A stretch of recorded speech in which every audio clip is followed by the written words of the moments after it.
So let's practice using Amazon EventBridge.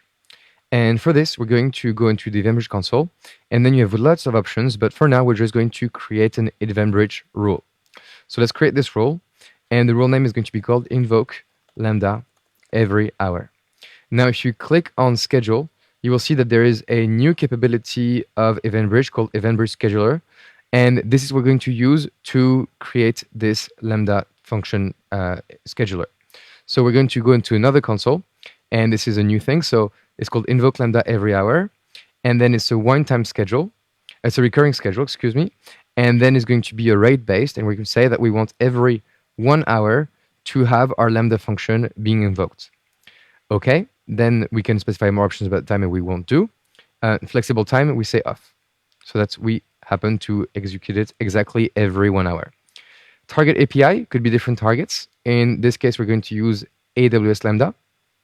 And then we need to select a Lambda function. So I'll just choose my demo Lambda. That's it. And then click on Next. And then whether or not we want to enable the schedule and retry in case of errors, we'll just leave everything as the default. Then a role is created for me automatically. I click on Next, and then I create this schedule. So by creating this schedule, we're having actually something called EventBridge Scheduler to run a schedule and invoke our Lambda function.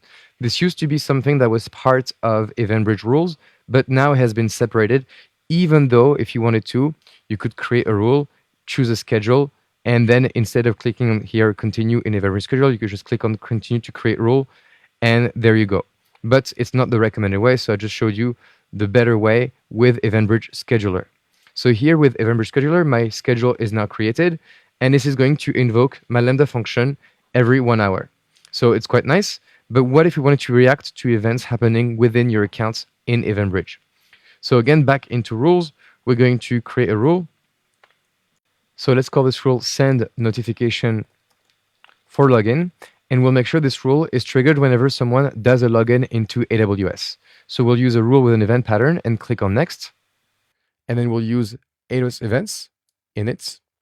And then amongst the events of AWS, we need to filter them. So let's have a look at the event source. So we scroll down, and then we'll need to find a service.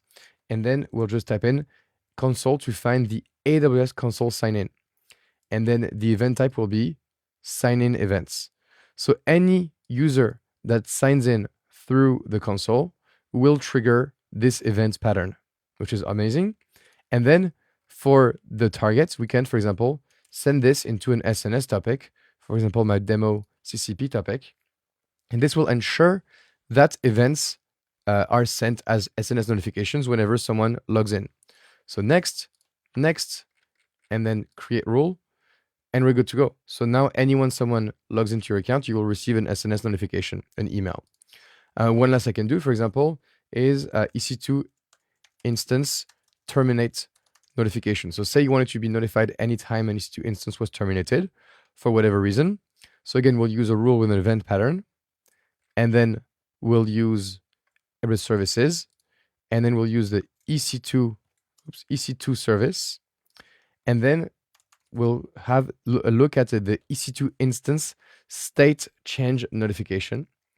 And then what state do we want to change to? So here we can apply a filter and say, hey, I want to apply to specific states, the state being terminated. So whenever an instance goes to the terminated state, then this rule will apply.